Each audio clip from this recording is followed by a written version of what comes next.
Hey, this is Notser, and today we're going to be taking a look at the Genova. This is the premium Tier 5 Italian cruiser. It is supposed to come out with the Italian cruiser line whenever that happens to be. And based on the testing, I think it's along the same lines as the Italian cruiser line, but I do fear that it might be a little too powerful with the current design of the ship, and I'll go into that. My build is on the screen. It is a premium, so you would expect it's pretty easy to move in a high-skill commander. That's not out of the ordinary when considering premium ships. But this is going to be the first premium for the Italian cruiser line that offers semi-armor piercing as an option. Wargaming decided, maybe controversially, that they didn't want to retroactively upgrade the Duca and the Abruzzi with semi-armor piercing. They left it to HE. And this is going to be really the first opportunity for a player to purchase a premium for the Italian cruisers that mimic the main line. And that main line is pretty powerful. So semi-armor piercing, for those who don't know, it has traits of HE and AP. It has increased pin angles, it has no fire chance, but it also has a pin threshold. And if you can cross that pin threshold, just as the HE, you can do damage to the section of the ship. And oh, by the way, it can't overpin. So there's a huge advantage to firing it. And, you know, it's been my experience that you predominantly fire your semi-armor piercing for the Italians. Armor piercing is more reserved for an emergency. If you don't have enough penetration, not that you would ever have to have an issue with that at tier 5, 50 plus millimeters of pin is more than enough against every single target. I can't think of a single tier 5 that has over 50 millimeters all over the ship. There's always a weak point down here, and this ship takes full advantage of it. Now, I think that's all great. I think it's great that people appreciate the extra penetration that semi-armor piercing has. Is it balanced, though? I don't really know if it's balanced.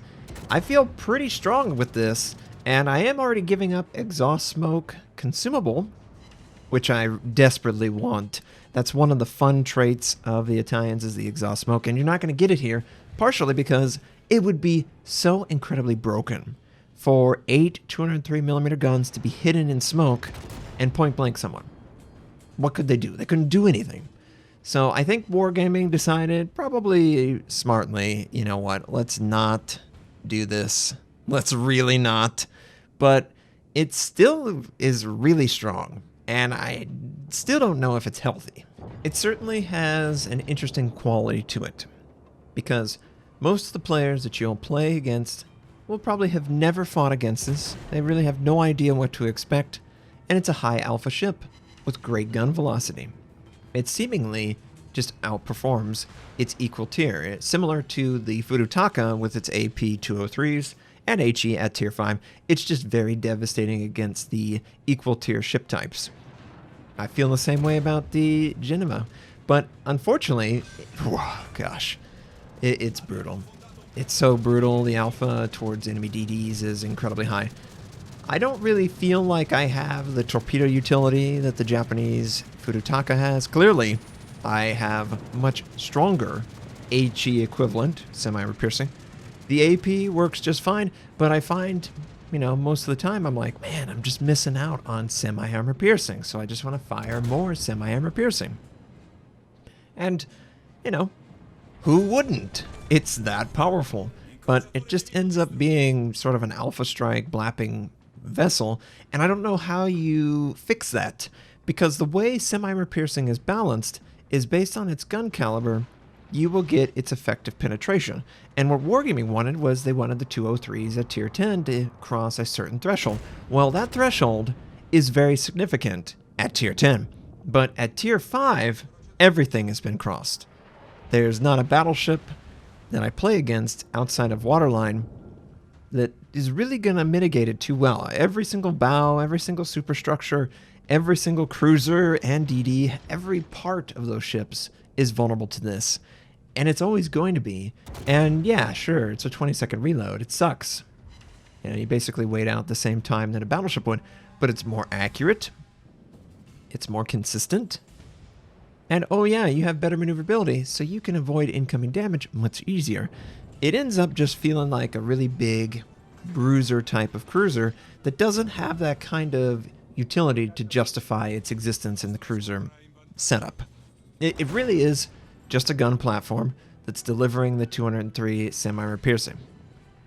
Is that enough justification for a premium? I mean, I think semi is that fun to play with. I don't know if it's fun to play against, though. I haven't played much against it. But clearly, no one's firing on me in the way that they probably should. It's sort of a case of the Smolensk, where if you ignore a target and act like they don't exist, they're just going to be able to freely farm you. We did almost 10,000 damage on that stationary Fudotaka. We didn't even have AP loaded, just easily able to pin every angle as if it's not even a consideration. It's just one of those things that I don't know that Wargaming has worked out all the details. Or maybe they have. Maybe they're completely fine with it being this powerful against certain targets. But if you can alpha basically every DD out of the game in a couple salvos, and let's face it, this is more like a SEAL clubbing ship than a lot of premiums that I've run up against. We're going to clearly have a good amount of players that will pick it up, and they're going to be very effective in it. And I don't know that they could take enough away from it to not make it be super effective. I think the real answer to it is players just need to learn how to play against it. And that comes with time. And even if they learn how to play against it, maybe they don't have the right tool to play against it. They don't have Battleship AP, or you can't rely on it because it's tier 5. Everyone's using inconsistent guns or inexperienced players or a combination. It feels like Italian cruisers and Italian DDs require knowledge for the opponent to adequately counter them, because they're just so powerful at certain things. You really have to understand what they are wanting to do and the different power plays available, and protect yourself from that vulnerability. And I'm really concerned that semi-piercing, especially in this platform, it's a little bit easier because they slowly introduce the 203s into a higher armor threshold. But at tier 5, with 50 plus millimeters of penetration on an easy mode shell, even with no other ability consumable, this ship just feels like it just runs over everything, and I don't know that that's necessarily a good thing. Interested to hear your thoughts. Do we have another OP premium tier 5 Italian? Thanks for watching. If you'd like to check out more of my content, you can click the most recent or the most relevant uploads. You could also choose to subscribe to my channel. We do daily World of Warship videos. First impression, how-to, news, and review related.